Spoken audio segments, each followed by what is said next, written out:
Doctor Yunus বিরাট ঘটনা ঘটিয়ে দিয়েছেন। দর্শক, আবারও রাজনীতির মাঠে ডক্টর ইউনূসের অবিশ্বাস্য ঘটনা। ডক্টর ইউনূসের উত্থান তো আগেই হয়েছে, কিন্তু এটি তার সম্পূর্ণ এক নতুন উত্থান।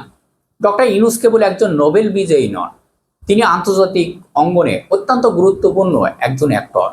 দর্শক, অনেকেই ভেবেছিলেন বাংলাদেশের প্রধান উপদেষ্টার পদ থেকে বিদায় নেওয়ার পর হয়তো ডক্টর ইউনূসের অধ্যায় শেষ হয়ে যাবে, কিন্তু না, ডক্টর ইউনূস হাল ছাড়েননি। বরং তিনি নতুন করে হতে যাচ্ছেন এবার বাংলাদেশের রাষ্ট্রপতি, আর তারপরে জাতিসংঘের মহাসচিব হওয়া। দর্শক, একজন মানুষের মনে যদি রাজনীতির উচ্চ বিলাস থাকে, তবে তার পক্ষে যা যা করা সম্ভব সবকিছু ছাপিয়ে ডক্টর ইউনূস আজ সেই অসম্ভবকে সম্ভব করেছেন। দর্শক, কিভাবে তিনি এই অবিশ্বাস্য পথ তৈরি করেছেন, আজকে সেই মহাপরিকল্পনার আড়ালের পথ উন্মোচন করব। ডক্টর ইউনূস অলরেডি দেশের প্রধান উপদেষ্টার দায়িত্ব পালন করে ফেলেছেন, আর সেই প্রধান উপদেষ্টা পদ থেকে বিদায় নেওয়ার পর এবার তিনি নতুন করে দেশের রাষ্ট্রপতির পদে এগিয়ে যাচ্ছেন। দর্শক, সাধারণত একটি দেশের রাজনীতিতে প্রধানমন্ত্রী এবং রাষ্ট্রপতির চাইতেও বড় কোনো পদ আর কিছু নেই, কিন্তু ডক্টর ইউনূসের ক্ষেত্রে সেই সমীকরণটা এখানেই শেষ নয়। প্রধানমন্ত্রী এবং রাষ্ট্রপতি হওয়ার পর মানুষের জীবনে আর কি বাকি থাকে? বাকি থাকে পৃথিবীর সবচেয়ে ইতিহাসের সম্মানিত পদ, অর্থাৎ জাতিসংঘের মহাসচিব হওয়া। দর্শক, বর্তমান আন্তর্জাতিক অঙ্গনে তাকে নিয়ে যে আলোচনাগুলো হচ্ছে তা কোনো ভিত্তিহীন আলোচনা নয়। তিনি প্রধানমন্ত্রী এবং রাষ্ট্রপতির এই দৌড়ে অন্যদের থেকে অনেক দূরে এগিয়ে গেছেন এবং রাস্তা ক্লিয়ার করে ফেলেছেন। ডক্টর ইউনূসের জাতিসংঘের মহাসচিব হওয়ার জন্য কিভাবে রাস্তা ক্লিয়ার করেছেন, এবার আসা যাক সেই গুরুত্বপূর্ণ পয়েন্টে। দর্শক, ডক্টর ইউনূসের মূল চাবিকাঠি হলেন ডক্টর খলিলুর রহমান। এই খলিলুর রহমান কিন্তু ডক্টর ইউনূসের রশি। খলিলুর রহমানকে আজকের এই খলিল বানিয়েছেন ডক্টর ইউনূস।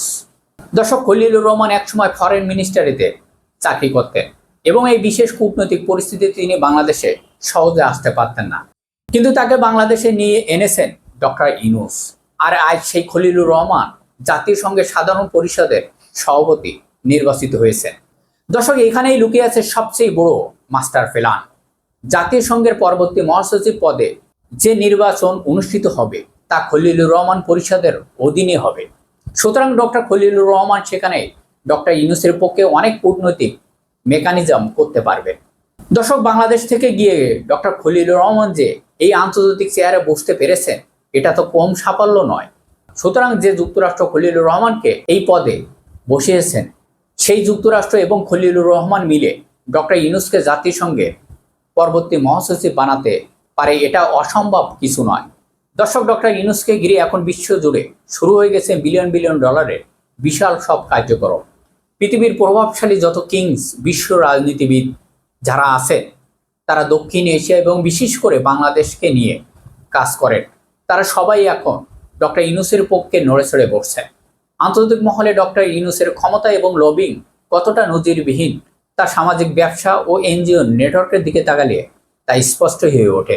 দর্শক, আন্তর্জাতিক অঙ্গনে বলা হয়ে থাকে এনজিওর মাধ্যমে তিনি বিশ্ব জুড়ে কমপক্ষে 50টি দেশের সরকারের পতন ঘটিয়েছেন এবং বহু দেশের নতুন নতুন রাজনৈতিক দলগুলোর উত্থান ঘটিয়েছেন। এই বিপুল বৈশ্বিক শক্তির এই লবিং থাকার কারণে জাতিসংঘের মহাসচিব পদে দৌড়ে তিনি স্বাভাবিকভাবে সবার থেকে এগিয়ে রয়েছে। ডক্টর ইউনূসের এই বিষয়টি হঠাৎ করে আসেননি। প্রায় 1 মাস আগেই বাংলাদেশের ভূ রাজনৈতিক দৃশ্যপটে এই বিষয়টি জোরালোভাবে প্রতিষ্ঠিত করা হয়েছে। দর্শক, এখন মূল কথায় আসা যাক। ডক্টর ইউনূসকে বাংলাদেশের রাষ্ট্রপতি না বানালে বাংলাদেশ টিকবে না, অর্থাৎ বর্তমান পরিস্থিতি বাংলাদেশকে যদি রাষ্ট্র হিসেবে টিকে রাখতে হয় তবে ডক্টর ইউনূসকে লাগবে। সবচেয়ে বড় আলোচনার বিষয়টি হলো যে এই কাজগুলো তারেক রহমান পারবে না। সুতরাং দেশের বর্তমান অর্থনৈতিক অবস্থা নাজুক, আর এই সংকটের জায়গায় তারেক রহমান পুরোপুরি ব্যর্থ হবেন অর্থনীতি এবং রাষ্ট্র পরিচালনার ক্ষেত্রে। দর্শক, ক্ষমতার এই আন্তর্জাতিক দাবার খেলায় গুটি যেভাবে সাজানো হচ্ছে তাতে স্পষ্ট ডক্টর মোহাম্মদ ইউনূসকে কেন্দ্র করে বিশ্ব রাজনীতির এক নতুন ইতিহাসের জন্ম হতে যাচ্ছে। একদিকে দেশের ভিতরে রাষ্ট্রপতি হওয়ার গুঞ্জন, অন্যদিকে বিশ্ব মঞ্চের জাতিসংঘের মহাসচিব পদের গুঞ্জন। তবে খলিলুর রহমানের কূটনৈতিক চাল, ওয়াশিংটনের সবুজ সংকেত আর বিলিয়ন বিলিয়ন ডলারের আন্তর্জাতিক লবিংকে শেষ পর্যন্ত ডক্টর ইউনূসকে বিশ্ব রাজনীতির শীর্ষ পদে নিয়ে যাবে। যদি তাই হয় তবে বাংলাদেশের রাজনীতিতে তারেক রহমান এবং বিএনপির ভবিষ্যৎ কি হতে যাচ্ছে? ডক্টর ইউনূসের এই অবিশ্বাস্য উত্থান বাংলাদেশকে ছাড়িয়ে কাঁপিয়ে দিচ্ছে। গোটা বিশ্বের রাজনৈতিক অঙ্গনে। দর্শক, এই বহু রাজনীতির খেলা নিয়ে আপনার মন্তব্য কি অবশ্যই কমেন্টের মাধ্যমে জানাবেন। সবাই ভালো থাকবেন, ধন্যবাদ।